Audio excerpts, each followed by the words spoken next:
Well, that was fun for about a quarter-ish until Sean Clifford got knocked out of the game and things just went completely downhill from there.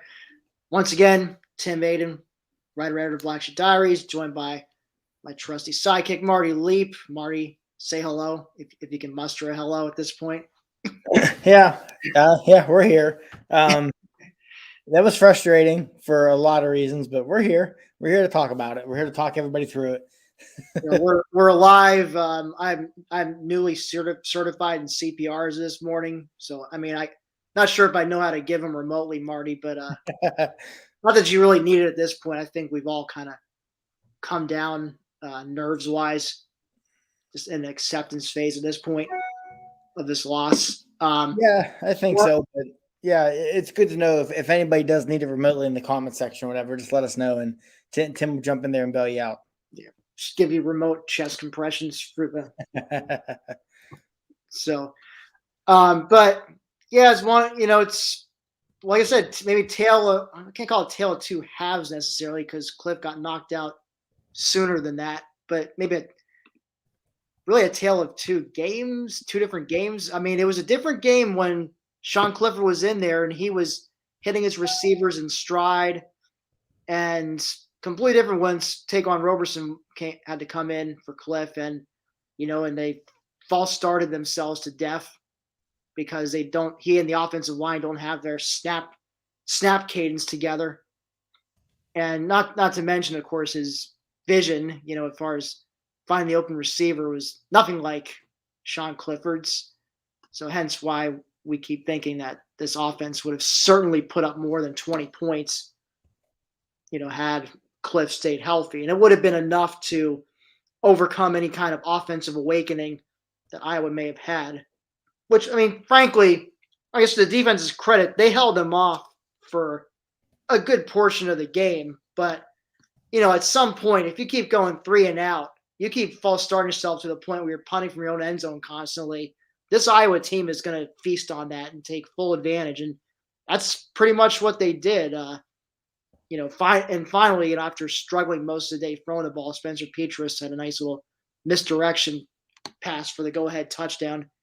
So, Marty, just your thoughts. Just obviously, the injuries and all, but I mean, how did you feel coming into this game? And I guess, how do you feel right now at this point?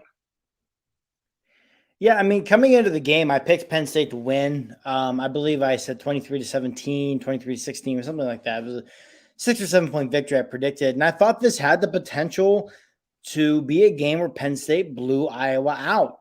And early on, it looked like Penn State was going to blow Iowa out. I mean, it was 17-3. Penn State had outgained Iowa 208-49.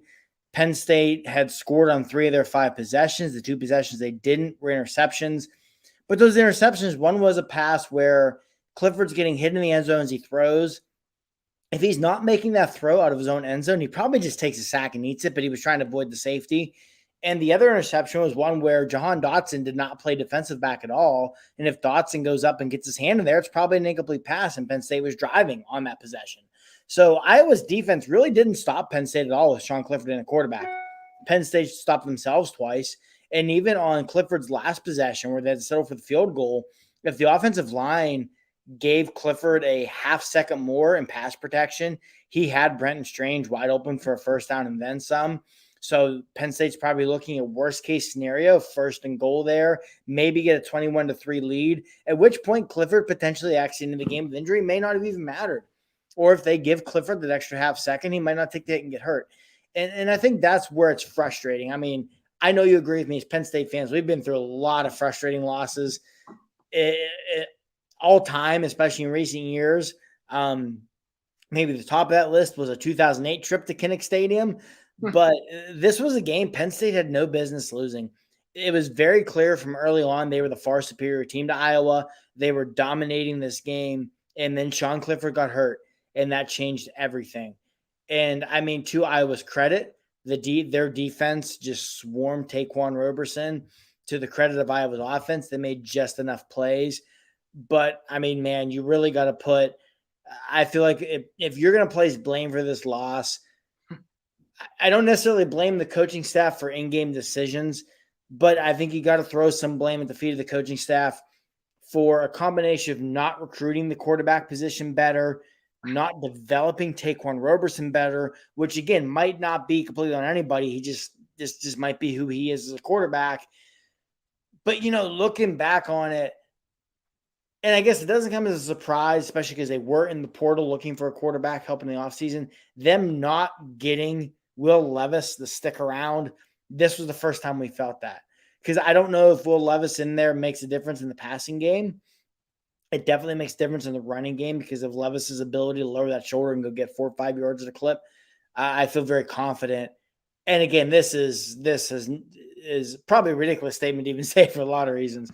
But I feel confident if Will Levis was still here, Penn State wins this game.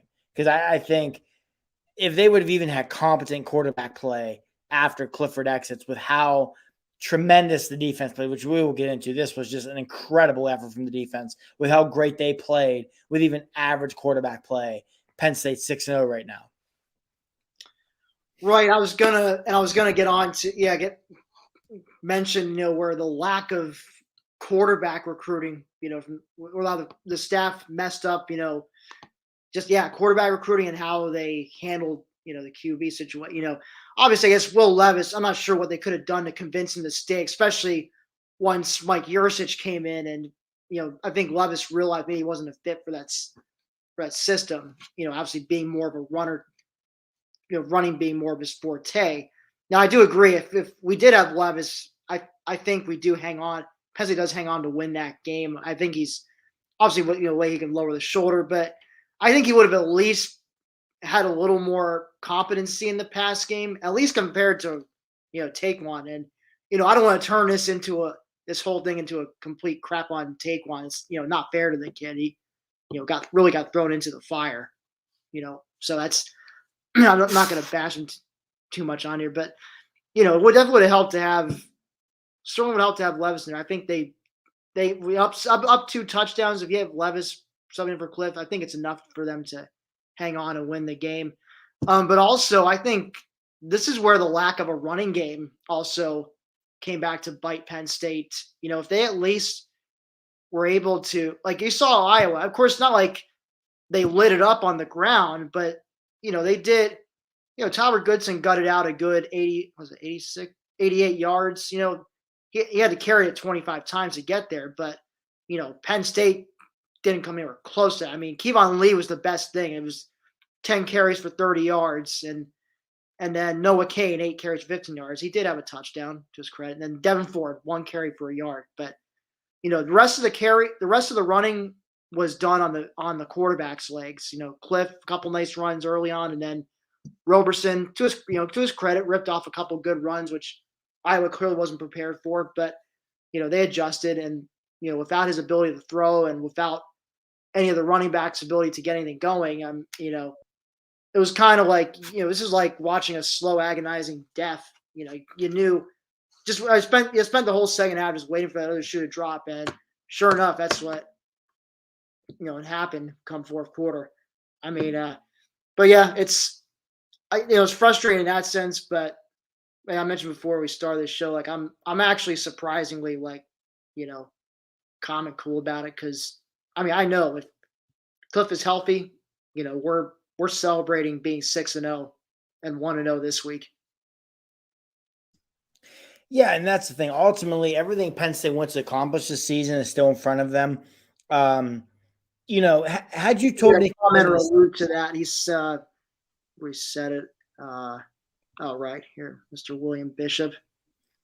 Yeah, and I agree with that. If Penn State can get a rematch with Iowa in the Big Ten championship game, I would pick 10, assuming Sean Clifford's healthy. And if he's not, they're not going to get there. But, I would pick Penn State 10 times out of 10. I think what frustrates and worries me coming out of this is the Clifford injury. Because I still believe that if Sean Clifford is 100% healthy when they go to Columbus at the end of the month, they can beat the Buckeyes. And had you told me coming into the season, hey, Penn State's going to go 11-1 and you can pick the game they lose, I would have picked Iowa, because this is a good loss at Kinnick Stadium against a top 5 team. It's a loss that doesn't hurt you in your division. If you go 11-1 with a loss at Iowa, you're going to Indianapolis. And if you win that game, you go to the college football playoff. It's that simple. Now, that's obviously a lot of work to be done there. And right now, if you're Penn State, you just got to worry about getting through your bye week, getting healthy, and then beating Illinois in 2 weeks. And, I'm sure we'll get into the Illinois game later. And that's one thing, too, that I think works in Penn State's favor is no knock on Illinois whatsoever.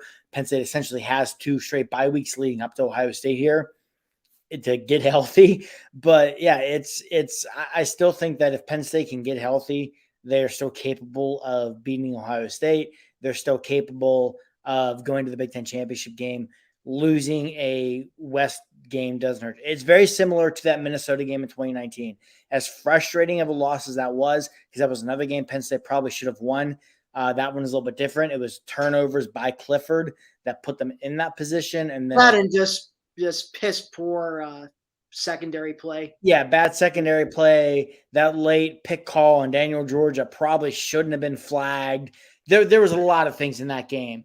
But you were in that same position coming out of that. As frustrating of a loss as that was, because that was a game where you're the better team, you were 8-1, but that only loss was to a Western Division team. You still controlled your destiny. Now, they went to Columbus 2 weeks later and lost to Ohio State. And that was another game where if Clifford doesn't get hurt, who knows what may have happened, because they lost, 28-20, something like that. And that was a game where Clifford didn't play in the second half. So, again, you control your destiny right now if you're Penn State, which coming into the season – had you told me through 6 games Penn State would be 5-1, especially if you told me that loss had been to Iowa, I would have said sign me up. Between Wisconsin, between Auburn, between Indiana, I thought this was an absolute just gauntlet of a stretch to get to their bye week. And like I said, had you told me preseason Penn State was going to be 5-1 going into their bye week and be a top 10 team, I would have taken that every single time. So as frustrating of a loss as this is, as frustrated as I am, as frustrated as many Penn State fans are, I think we all kind of need to take a step back right now and look at this and say, you know what? Had you told me in August that going into the bye week, Penn State was going to be 5-1 and that only loss was going to be at Iowa by 3 points, everybody would have taken that. Absolutely everybody would have taken that. So I think that's something we all need to keep in mind, myself included. We all need to keep in mind right now. Right. Yeah. Like you said, this was a loss to a cross-division team, so it does not – it's not like losing to Ohio State or Michigan, which can hurt you in the Eastern Division race. Now, of course, this is all dependent on, like I said, these next 2 weeks. Can Cliff get healthy? Does PJ Mustipher, Devon Ellies get healthy on the D line? That we definitely need to rebuild that D line depth after a couple went down today. And I guess thank goodness, Arnold Ebiketie came back in quickly, and same with Jaquan Brisker. They both went down briefly at one point. But the injury bug just I'm trying to think of a game prior to this where the injury bug just ravaged Penn State's key guys like today and had such an effect like today's game. I don't know. I'm drawing a blank right now. Maybe the Ohio State game in 2017 when that's what I was going to say. 2017 Ohio State where you lost Ryan Bates and Ryan Bates went down. Yeah, because the Buckles injury was one thing. That came literally it's similar to PJ Mustipher today. I think it literally came on like the first or second play of the game. Was it that soon? I thought it was late in the second half. Well, I don't know. I'm pretty certain it was on Ohio State's first. Now, Penn State got the ball to start because Saquon ran the kickoff back. But I'm pretty certain it was on Ohio State's first possession. But regardless, it was the Buckles injury that crippled you, because when Buckles went down, I think that was like mid-third quarter, early fourth, somewhere in there. The offense could not move the ball because they couldn't protect Trace McSorley. And, it's not the same, obviously, because we're talking offensive line versus quarterback. But it's very similar to today where once Clifford went down, the offense just couldn't do anything. So I think, that 2017 Ohio State game, which is fitting because that's probably the last time I've been this frustrated after a Penn State loss, was probably the only other game I could think of where injuries really played that big of an impact on the outcome of the game. Oh, no. Yeah. It's just, like it's, I've been saying though, as far as, how this impacts going forward, obviously it's the bye week cannot have come at a better time. I mean, even before all these catastrophic this catastrophic injury to Cliff, I remember thinking to myself, going like, okay, well, at least the team has after this game has a week off to get healthy before they face Illinois, a team that I still think they will beat by a couple touchdowns. The reason I say that is Wisconsin, a team that, unlike Penn State, doesn't have any quarterbacks, as you and I know. They went into Champaign today and shut out the Illini 24-0, and Graham Mertz 10 of 19 for 100 yards and interception. So it's not like they didn't light it up a quarterback play. It was a running game. Ches Malusi and Brandon Allen is his name. Braylon Allen, sorry. Braylon Allen. Both went over 100 yards each and had a touchdown. So obviously having a run game for Wisconsin's case, that's one thing keeping their offense afloat. So we'll see. Obviously, I would doubt Cliff plays in that game unless he's really made significant progress. In the meantime, hopefully they can at least run the ball a little better on Illinois compared to Iowa. Maybe Roberson. We'll see. Maybe they have more designed runs for him, or just give him some.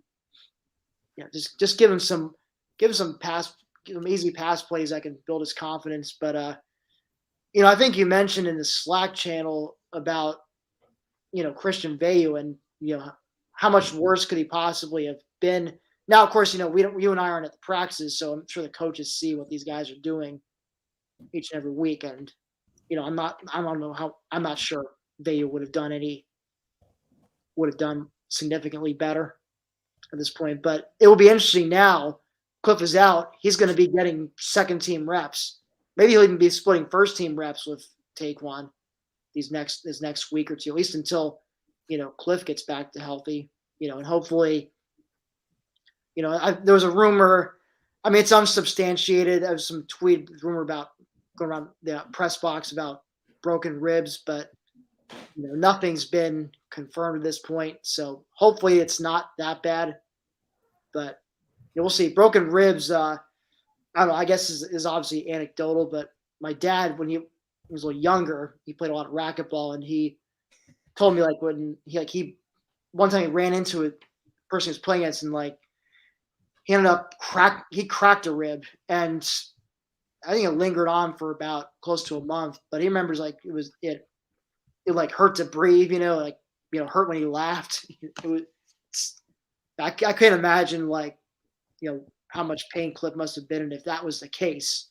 I'm sure that medical staff has plenty of good drugs to inject him with to stave off the pain. So he looked rather calm and subdued on the sideline there. So they probably mellowed him up with something, perhaps. Yeah, and the thing is too, Cliff, for his shortcomings he has had at times during his Penn State career, as much as you and I both have been critical of him at times, no one has ever once questioned that kid's toughness.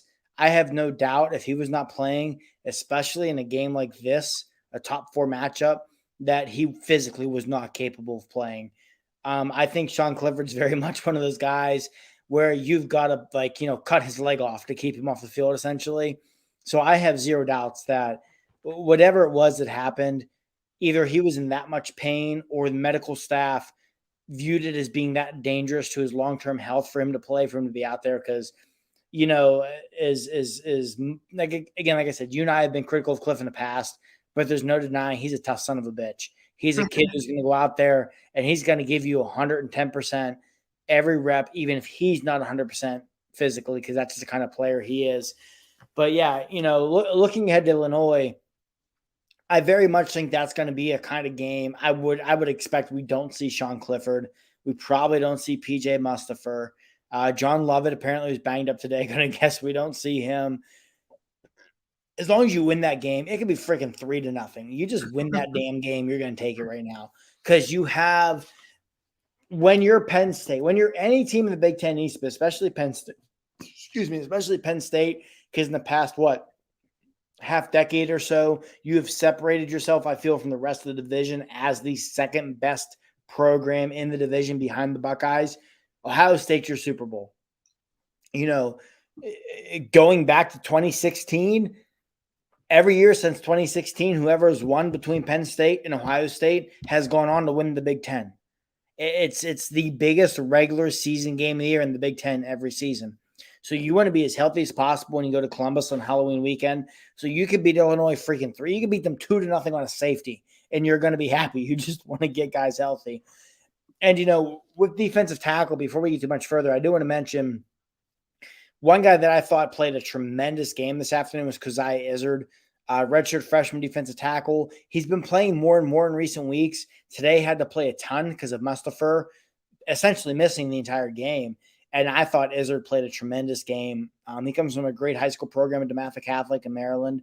He's a kid I know the Penn State staff's very high on. He's a kid I've always been very high on. I think he's got a super bright future at Penn State. And I feel like we started to see that today. I really thought that a lot among the kind of unsung heroes type of things that are going to go missed in a game like this because you're going to focus on the loss. You're going to focus on losing Sean Clifford, stuff like that.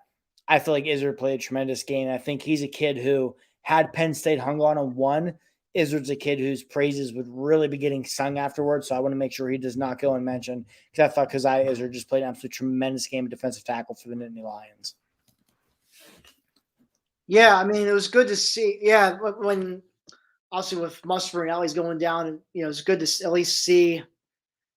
I guess the silver line, you saw some depth being built up on that D line today with those two gone, and Kaziah Izzard was one. Like I said, that stood out. So nice to see. So yeah, like I said, going forward, bye week, got Illinois after that, and then Ohio State in 3 weeks. I guess if Sean, let's just say, obviously hypothetical, we don't know what his long-term prognosis is, but let's say, Cliff gets healthy enough these next couple of weeks. Obviously, he won't play Illinois. Let's assume he's not playing Illinois.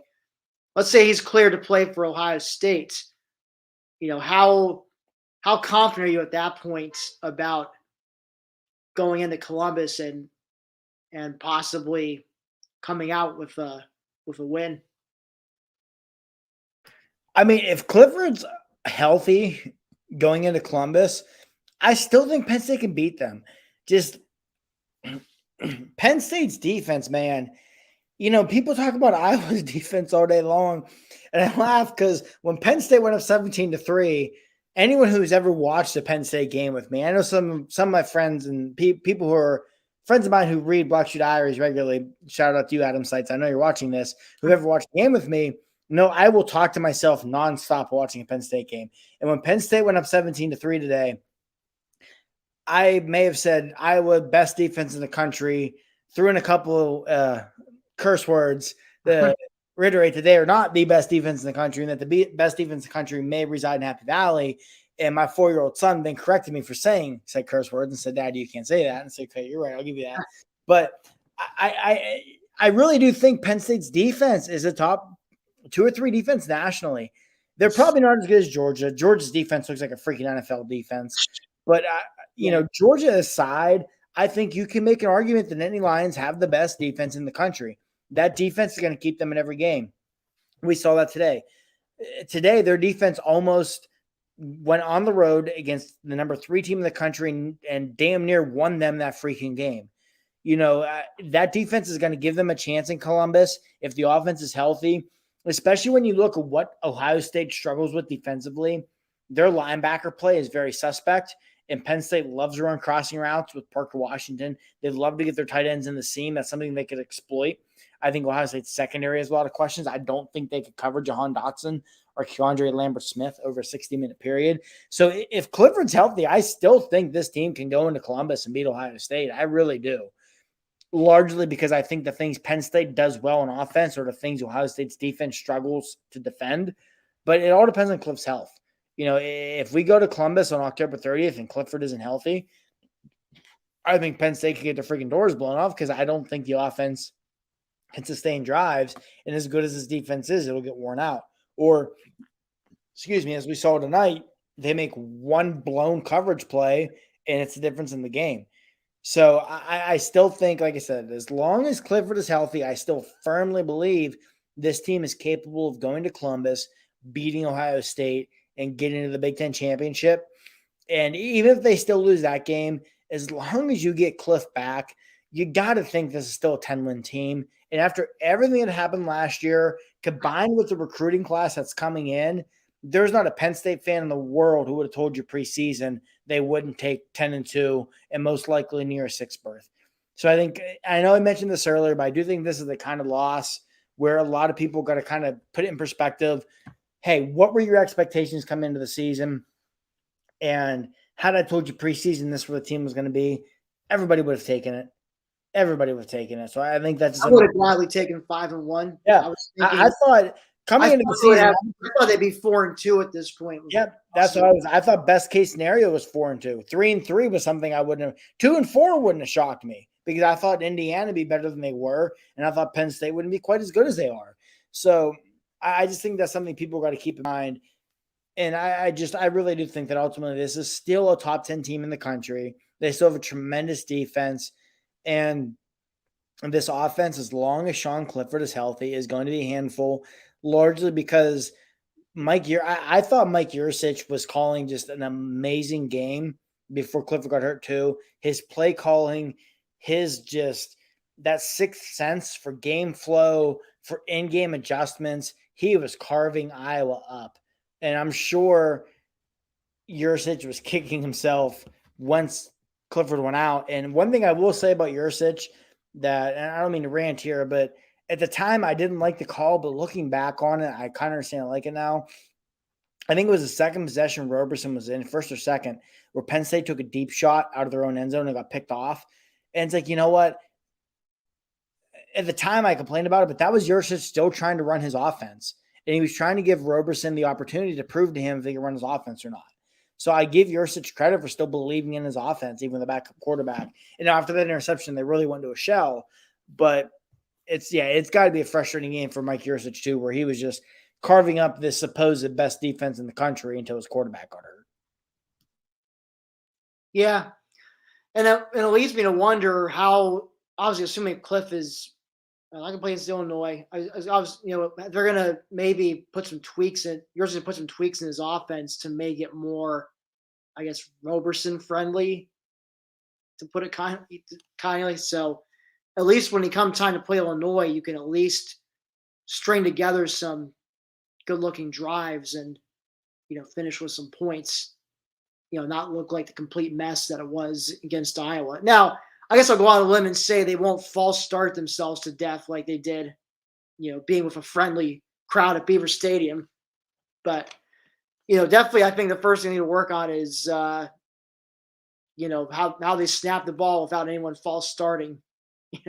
Communication. First thing that's got to get done. And there's even them. They have 2 weeks to do that before Illinois. So my hope is you at least see a better Taekwon than what you saw today. And frankly, it's such a low bar that, even slightly better Taekwon could still do enough damage to, that they can beat Illinois by 2 or 3 scores. Yeah, absolutely. I mean, it's just, you don't want to, like you said before we started, we're not trying to make this a show where we just bash Taekwon Roberson, whoever it is. But on throws that went past the line of scrimmage today, Taekwon Roberson was 2 of 16 for 14 yards and 2 interceptions. Every throw he made where the throw went past 10 yards was incomplete. And it's not like he didn't have guys open. On Penn State's penultimate possession, where they started inside their own 10, on third down, he had Cam Sullivan-Brown wide open, overthrew him in a ball. Now, Sullivan-Brown probably should have caught it because it hit him in the hands, but he had to go full extension to go up and get it. You got to make a better throw. The following play on fourth down has Jahan Dotson. Jahan Dotson, of all people, wide open. And he overthrows him by 2 or 3 yards and gets picked off. Penn State was still getting guys open. On the possession before that, when Penn State went for it, they had fourth down in like 3-ish or so from about midfield, and they went for it. And this is the possession that led to the Iowa game-winning touchdown. There was a fourth down where they ran an RPO, and I don't remember who the receiver was coming across the middle. He was wide open for an easy first down, and he threw the check down to Kevon Lee, and Kevon Lee got dropped after a 1 yard gain on 4th and 3. Guys were open. Roberson made poor reads. He made some poor throws. So I think that the thing you take out of that as a positive is that your offense is still getting receivers open. And like you said, Tim, you have all of this week and all of next week of Roberson working with that first team offense and trying to work some of these kinks out. And again, no knock on Illinois at all. Illinois is very possibly the worst team in the Big Ten. So that's also a good opponent. If this is where this goes, that is a good opponent for Roberson to get his first career start against. And hopefully be able to build up some confidence where, if nothing else, if as the season progresses with Ohio State, Michigan, and Michigan State as 3 of Penn State's last 5 games, if you do need to go to Roberson again, hopefully he's got some confidence and some momentum and things of that nature built up for himself. Right. And just take a look for some comments here. Yeah, I saw one. Spencer Rattler from the portal. What do you think?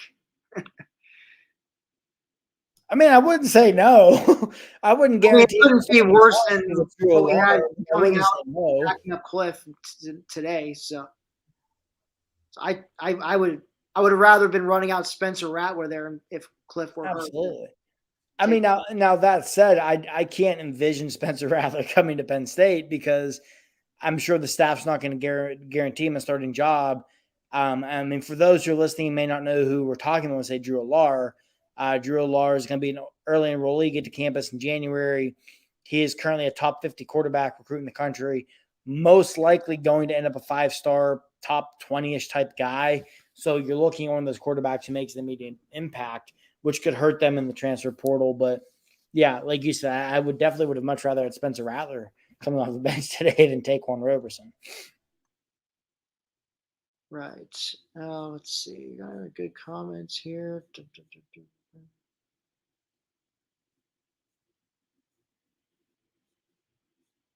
Just see a couple. Let's see. It's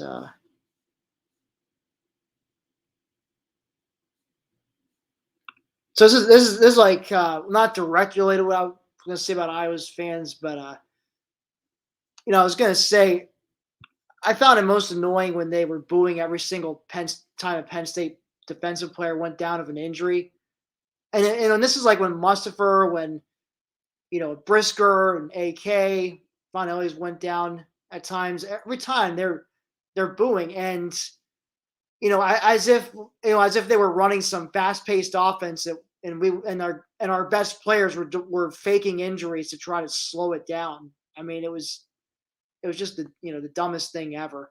It was also dumb was seeing their fans storm the field like they pulled off some major upset. I mean, they were the higher ranked team, technically speaking, and they were the favorite at home, technically speaking, and yet, you want to storm the field like, you were some, mighty little underdog that nobody was giving a chance, and, et cetera. And, in a game which frankly, they only won because Penn State starting quarterback who was having somewhat of a field day. I'll say somewhat because he did throw a couple picks, but overall was doing a solid job, got knocked out.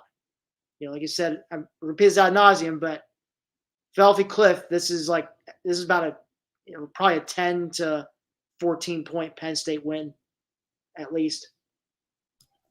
Yeah, I agree. One thing too, the injuries, and Joel Klatt even pointed this out on the Fox broadcast. Like he said, to an extent he understood the frustration of the Iowa fans because it seemed to happen after a lot of big plays. But like, if you're a defense who's going to run the fake cramp defense to slow an offense down, you're not doing it with your best defensive tackle, PJ Mustafer. You're not doing it with your best defensive end, Arnold Obikade. You're not doing it with your All-American safety in Jaquan Brisker, excuse me. Like, you're not – those aren't the guys you have. You send some schlum off the bench out there for a play and have him fall down and flop around and hold his leg. You don't have what your best players come off the field. So I agree it was not a good look for Iowa. To me, it was disappointing. Like, I would expect that from Pitt fans, from Rutgers fans, from Maryland fans, not from Iowa fans, though. And yeah, it's just like you said too, the storming the field. Yes, Iowa, they were favored. They were the higher ranked team. I understand a lot of people pick Penn State to win this game, but ultimately, when you're the number 3 team in the country and favored to win a game at home, and you only win that game, like you said, Tim, because the other team's quarterback got hurt when you were on the brink of being boat raced out of your own damn stadium, you shouldn't be storming the field. So it definitely was not a good look today for Iowa fans.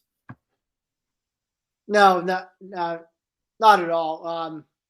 It was, it just got frankly annoying. I guess on the plus side, we don't play Iowa for the next few years at least, after having them on the schedule for the last several years for some odd reason.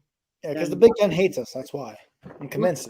Yeah, the Big Ten. Yeah, they hated us. I think Kevin Warren's at least putting a stop to that. So thank you, Commissioner Warren. Yes. For getting Iowa off the schedule. Like the thing with that too is like all jokingness aside on this and all seriousness with the Big Ten hating Penn State or whatever. Ultimately, if you're the Big Ten, you're 2 programs that give you the best opportunity of winning a national championship, or Ohio State and Penn State. And as much as I know we like to rag on the SEC for stuff, one thing the SEC does great is protecting Alabama and Georgia.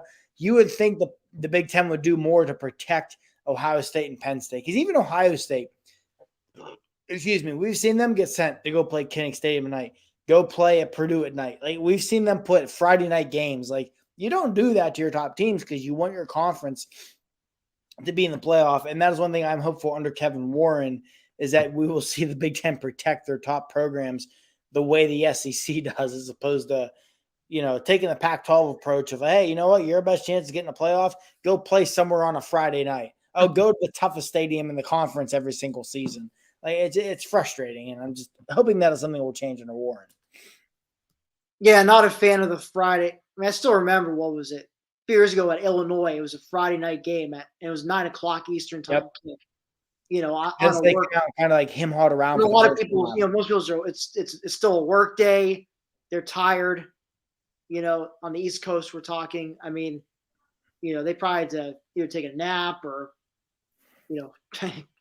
make some coffee or whatever to stay up and watch that one to the end, because it would have ended after midnight. So, and then of course, as fun as that 59-0 beatdown at Maryland was a couple of years ago, I'm just not a fan of Friday night games. Period. No, I agree. I feel like Friday night's for high school. Mm-hmm. But that's me. By the way, if you like defense, Marty, turn to ABC. It's 3-0 Michigan at. I've got it on. I'm really hoping for a Nebraska win, because Michigan losing would definitely pick spirits up a bit tonight, I feel. Yeah. Well, that's the thing. After I think every college, whatever team you root for, watch it. I feel like after a loss, you just get in that mode of, I want to see everybody else lose. Yeah. Share my misery. You just want chaos at this point. You just want chaos. You're like, F it, burn it to the ground. Michigan's struggling. Notre Dame's losing. They're almost at halftime. Like, go Hokies, go Cornhuskers. And I forgot Notre Dame was playing this week. Notre Dame's losing 10-7. Let me double check here.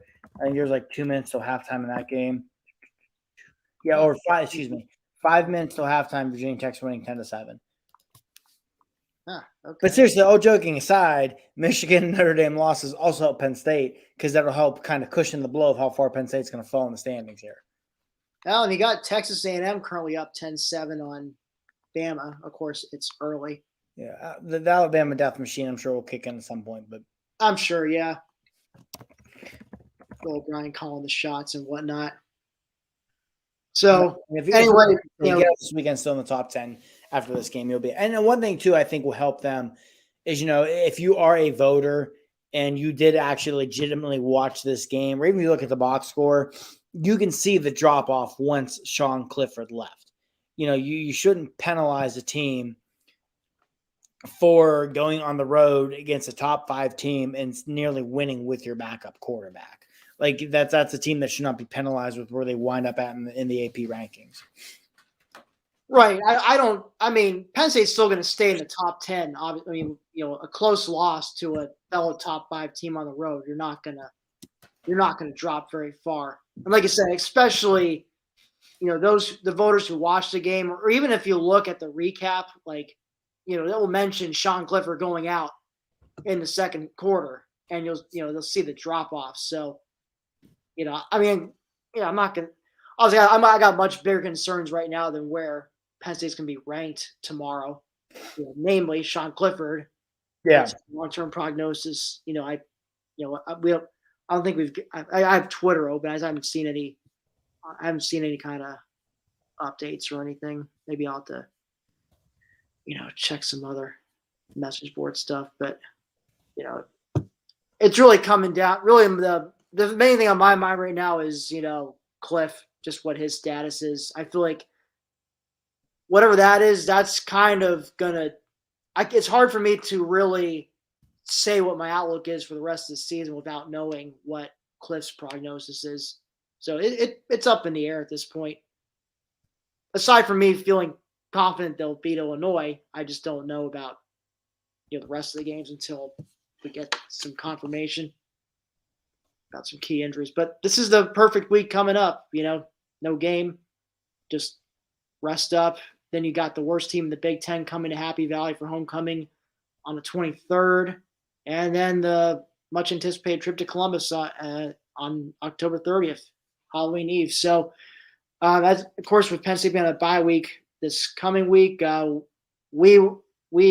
post-game show will also be taking the week off, and so that means we will see you folks in 2 weeks for the post-game show against Illinois. Marty, any parting thoughts, final thoughts, things you want to get off your chest? No, I mean, like I said, I think everybody, and again, myself included right now, need to remember that Penn State they control their own destiny. You win the rest of your games, you're going to go to Indianapolis with a trip to the Big Ten championship or a trip to the college football playoff, on the line.